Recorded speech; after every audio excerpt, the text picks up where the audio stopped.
नमस्ते दोस्तों। दोस्तों, भारत में हिंदू सनातन धर्म एक ऐसा धर्म है जो दुनिया में सभी धर्मों से सबसे पुराना है।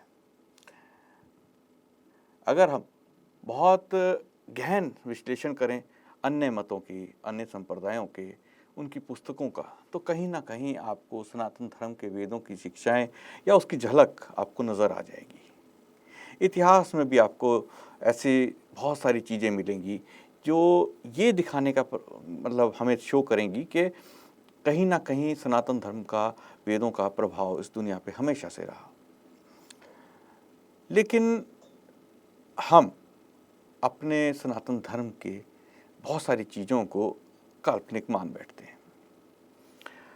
सबसे बड़ी बात ये होती है कि ये कहा जाता है कि वर्तमान जिसे पौराणिक या सनातन धर्म को आमतौर पर जिस तरह से देखा जाता है, वहाँ पर विभिन्न ईश्वर के रूपों, यानी हम अलग अलग महापुरुषों को ईश्वर का रूप देकर उनकी आराधना करते हैं।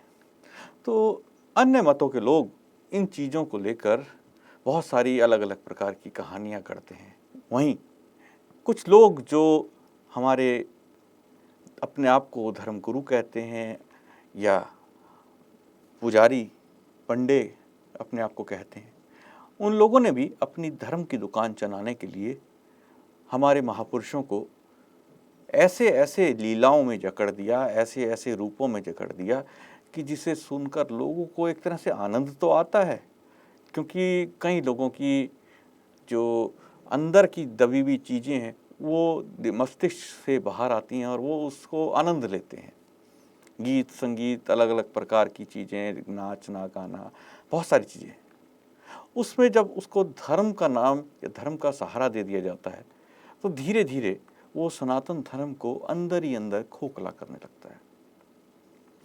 इसी तरह की बहुत सारी चीज़ें और हमारे सनातन धर्म के महापुरुषों के जो अलग अलग रूप आज हम देखते हैं और उनका जो मजाक उड़ाया जाता है, उनका जो हम अलग अलग तरीके से स्वांग बना लिया जाता है, उन सब चीज़ों पे आज हम इस कार्यक्रम में चर्चा करेंगे। हमारे साथ मौजूद हैं आचार्य कुलदीप जी। कुलदीप जी, आपका बहुत बहुत स्वागत है हमारे इस कार्यक्रम में। हम देखते हैं कुलदीप जी के विभिन्न प्रकार के हम आराध्य आज हम देखते हैं सनातन धर्म के अंदर।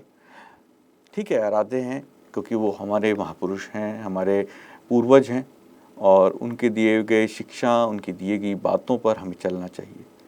लेकिन कई बार ऐसी चीज़ें हमें देखने को मिलती हैं जो कहीं ना कहीं वेद अनुरूप तो नहीं नज़र आती, या ऐसा नहीं लगता कि एक ऐसा व्यक्ति जिसको हम आराधना करते हैं, जिसको हम प्रेम करते हैं, यार ऐसी चीज़ नहीं कर सकता। दिमाग में ये एक बात कई बार खटकती है। तो ये आखिर क्या, जिसे कह लीजिए एक तरह से गलत कहाँ हो रहा है, इस सब पे आपसे हम आज चर्चा करेंगे। तो आप थोड़ा सा इस पे आज अपना हमारे से अपने विचार रखिए कि आखिर कहाँ गलत हो रहा है। हम महापुरुषों की जब आराधना पूजा करते हैं तो दूसरे विधर्मी आके कई बार उनका मजाक बनाते हैं। इस सब का कारण क्या रहता है? जी, बहुत बढ़िया, धन्यवाद आपका अमित जी। बहुत बढ़िया आपने प्रश्न किया है। बड़ा अच्छा विषय पर आज आप चर्चा कर रहे हैं कि महापुरुषों का मज़ाक क्यों कहा, कैसे, किस तरह से, इसका साइड इफ़ेक्ट क्या है, इसकी क्या इससे जो निकल कर के बात आती है, तो उससे क्या लाभ होता है या हानि होती है सनातन धर्म को। मैं आपको एक बात बताना चाहूँगा कि जब भी कोई कोई धर्म, कोई संप्रदाय, कोई कोई रिलिजन, कोई फ़िरका जब वो टिका होता है, तो किसी न किसी व्यक्ति के चरित्र पर टिका होता है। तो सनातन धर्म में भी इस तरह से बहुत सारे हमारे महापुरुष हुए, आदिकाल से ही हुए हैं, जिनका इतिहास पढ़ कर के, जिनकी कहानी पढ़ कर के, जिनके विषयों को जान कर के हम लोग आगे बढ़ते चले गए।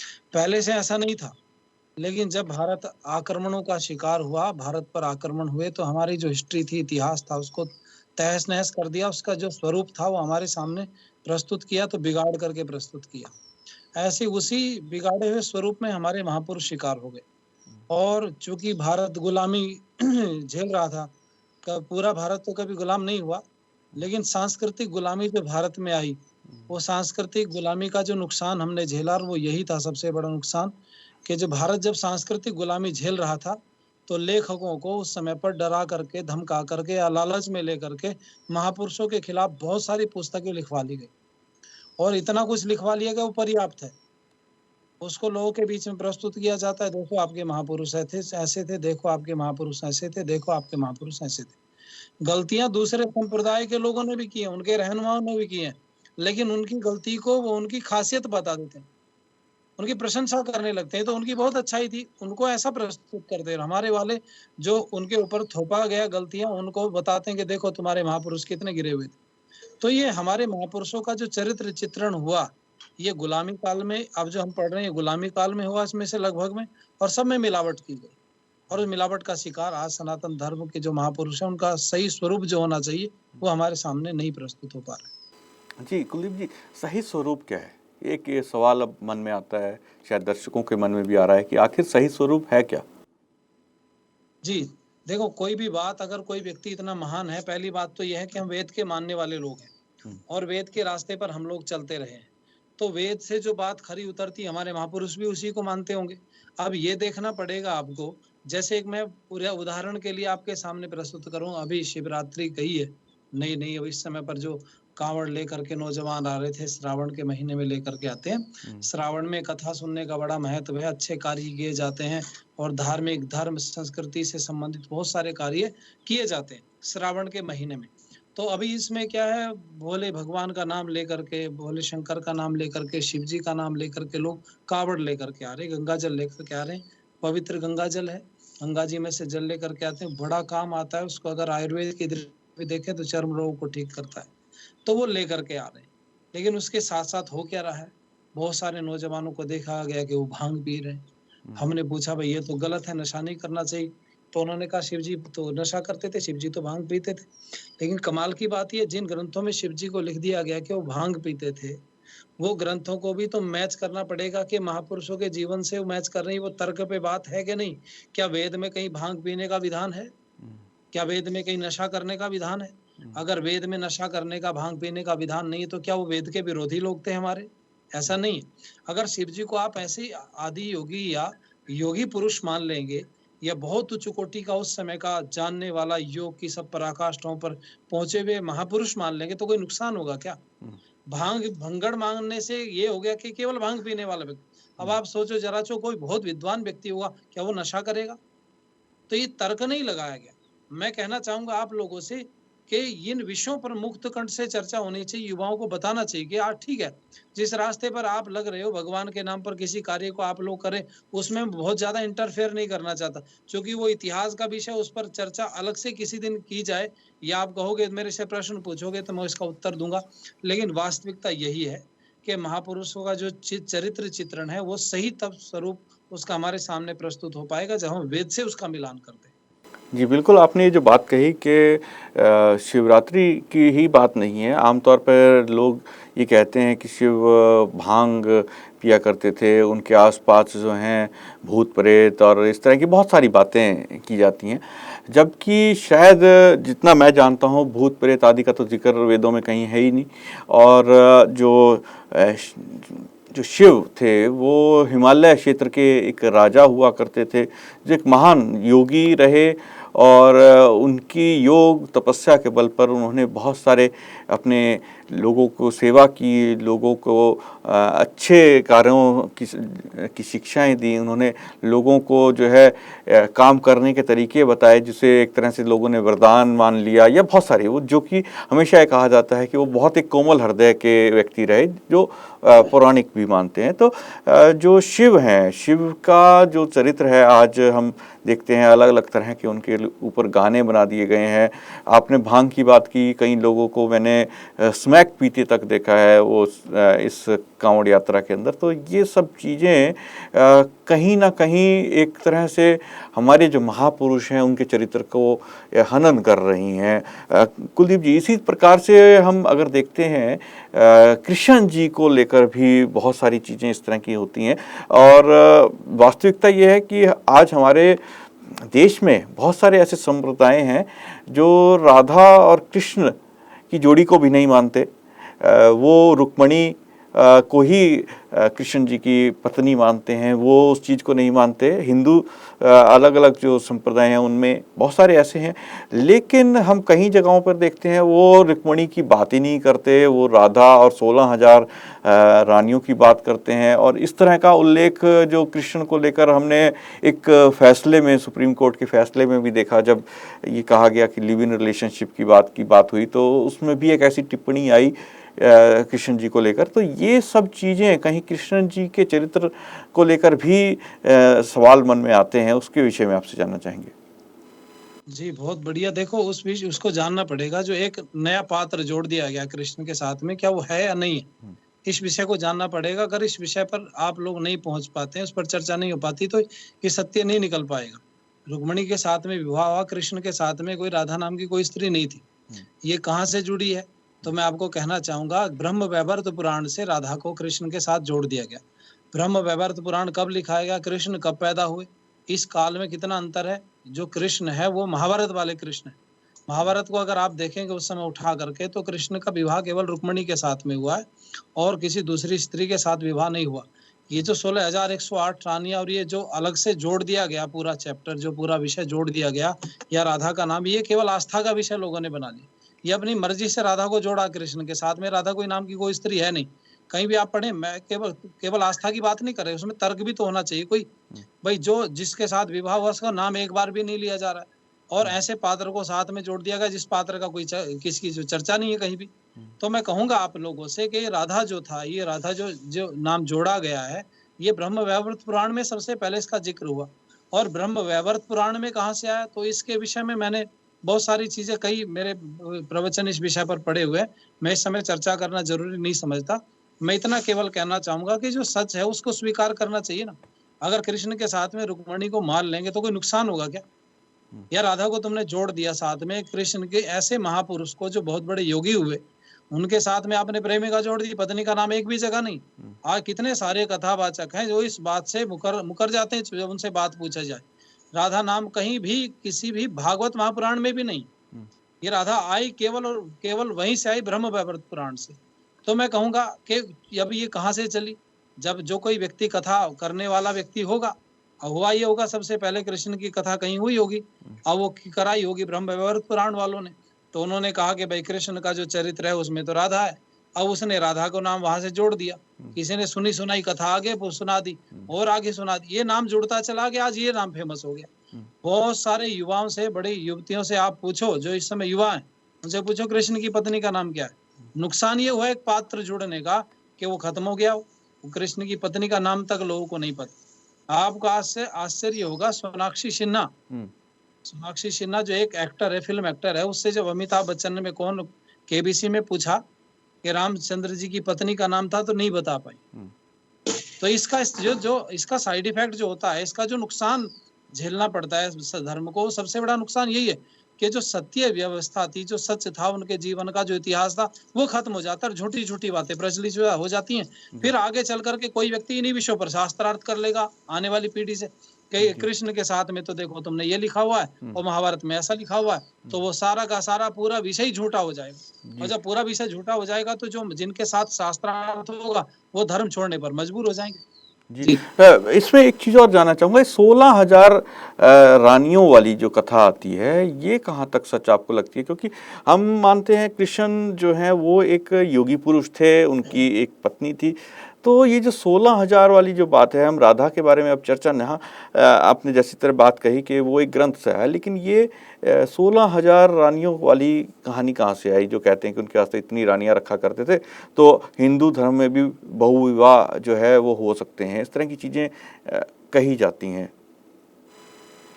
जी जी, बहुत बढ़िया प्रश्न आपने किया। आप पढ़ो, जरासंध जब जरासंध को मारा ना, ये कृष्ण जी और अर्जुन और भीम, ये तीनों लोग वहां पर गए।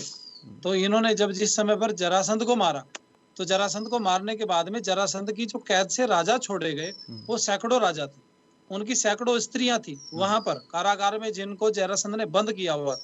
तो उनको जब वहां से मुक्त किया गया, मुक्त करके वहां से उन राजाओं को भेज दिया गया, वो अपनी अपनी पत्नी जिसकी जहां पर थी वो उसको लेकर के वहां से चला गया।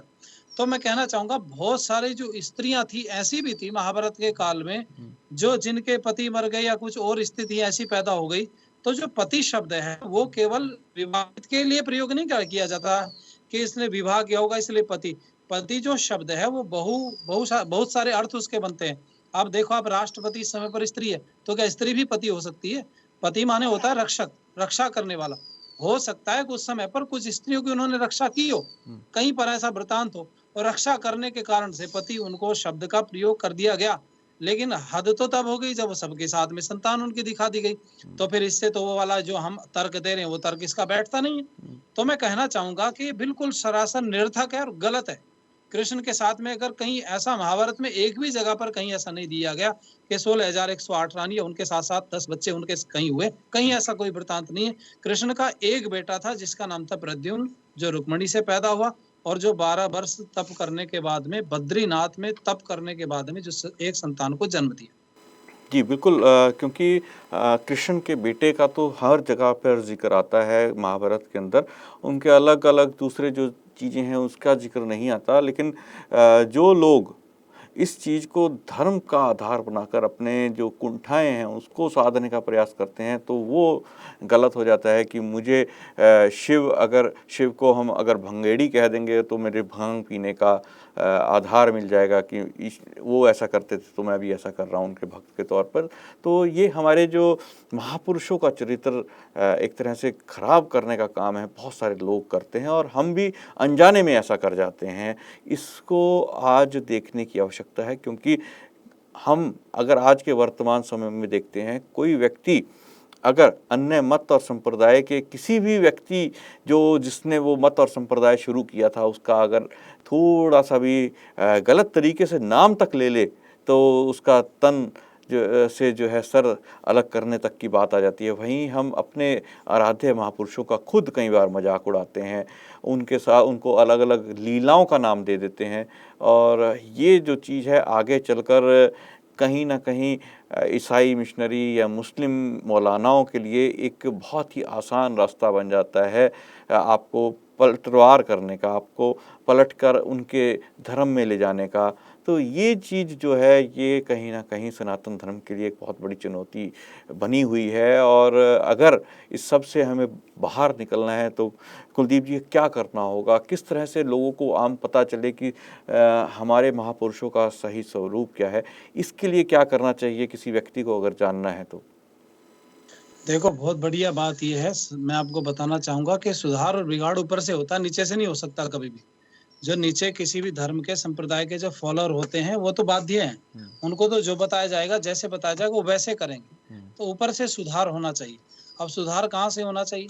अब एक संस्था आर्य समाज की है जो लगी हुई है, ऐसी और भी कुछ संस्थाएं हैं जो समाज सुधार के कार्य में निरंतर लगी हुई हैं। लेकिन मैं आपसे कहना चाहूंगा कि जितने भी ये लोग बड़े-बड़े हमारे बैठे हैं मंचों पर या कथाएं करते हैं, जिनके साथ में लाखों या हजारों लोग जुड़े हुए हैं, उन लोगों को इस समय पर ट्रेनिंग की आवश्यकता है। उनको इस समय पर बैठ कर के इन विषयों पर चिंतन करना चाहिए, क्योंकि ऋषि मुनियों ने जो ग्रंथ लिखे थे वो इस काल को देख करके लिखे थे। अगर ऋषि मुनियों ने उस समय पर ग्रंथ नहीं लिखे होते तो हम निरे मूर्ख घूम रहे होते आज। हमारे पास आया ज्ञान कहाँ से? उन्हीं लोगों से आया, उन्होंने शुद्ध ज्ञान को संजो करके रखा, संभाल करके रखा, तो हम तक पहुंच गया। अब इस समय के विद्वानों का कर्तव्य है कि वो बिना किसी अपने मान अपमान को छोड़ करके, उन सब चीजों से अलग हट करके, मान सम्मान अपमान क्या होगा, कैसे होगा, मैं गलत होऊंगा या ठीक होऊंगा, एक मंच पर एक बैनर तले आकर के इन विषयों पर चर्चा करें और उन्हीं बातों का प्रचार प्रसार हो जो निष्कर्ष निकल करके सामने आए। और अगर ऐसा नहीं करते हैं तो आने वाली पीढ़ी हमारी निरी मूर्ख रह जाएगी और वो मतांध होती चली जाएगी। जी, बिल्कुल आपने सही कहा कि भविष्य को अगर हमें उज्ज्वल करना है और सनातन धर्म की रक्षा करनी है तो हमें चिंतन करने की आवश्यकता है। अपने ही विचारों को जो आज हम लोग फैला रहे हैं, समाज को क्या दे रहे हैं, अपनी पीढ़ी को क्या दे रहे हैं। आप कुलदीप जी हमारे साथ इस कार्यक्रम में जुड़े, आपने बहुत सारे जो हमारे आराध्य थे उनके स्वरूप के बारे में सही जानकारी देने का प्रयास किया। आशा करते हैं हमारे दर्शकों को नए सवाल उनके मन में उठेंगे। अगर दर्शक चाहें तो वो हमारे जो नंबर स्क्रीन के नीचे स्क्रॉल कर रहे हैं या दिए गए हैं उन नंबर पर संपर्क कर सकते हैं। हम आगे भी उन सवालों को इस कार्यक्रम में ले सकेंगे। कुलदीप जी, आप जुड़े, आपका बहुत बहुत धन्यवाद इस कार्यक्रम में जुड़ने के लिए। दोस्तों, कल फिर मुलाकात होगी एक नए विषय और एक नए मुद्दे के साथ। आज मुझे आज्ञा दीजिए। नमस्ते जी।